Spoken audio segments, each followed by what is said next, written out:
વડોદરા મહાનગરપાલિકા દ્વારા 77માં ગણતંત્ર દિવસની ઉજવણી કરવામાં આવી। જી હા, ગણતંત્ર પર્વની વિશેષ સ્તરે ઉજવણી વડોદરાના મેયર પિંકી સોનીના હસ્તે ધ્વજારોહણ કરવામાં આવ્યું। સયાજી બાગ સ્થિત બોન્સાઈ પાર્ક ખાતે ગણતંત્ર પર્વની ઉજવણી કરવામાં આવી। આ ઉજવણીમાં પાલિકાના કમિશનર, અધિકારીઓ સહિત કર્મચારીઓ ઉપસ્થિત રહ્યા હતા।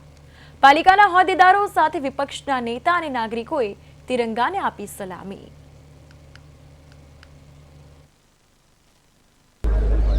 ભારત દેશ અને જેનું સમગ્ર વિશ્વમાં જેના બંધારણને આધારસ્તંભ માનવામાં આવ્યો છે, ત્યારે આજે 77મો પ્રજાસત્તાક દિવસ આદરણીય વડાપ્રધાન શ્રી નરેન્દ્રભાઈ મોદીજીના શીર્ષસ્થ નેતૃત્વમાં આજે સમગ્ર દેશ વિકાસની ક્ષિતિજો સર કરી રહ્યો છે, ત્યારે વડોદરા મહાનગરપાલિકા દ્વારા પણ સંયુક્ત પ્રયાસો થકી વડોદરા શહેરના વિકાસની ગતિને તેજ બનાવવા માટે સૌ સાથે મળીને સંયુક્ત પ્રામાણિક પ્રયાસો થકી આજે આ ગતિને તેજ બનાવી શક્યા છે।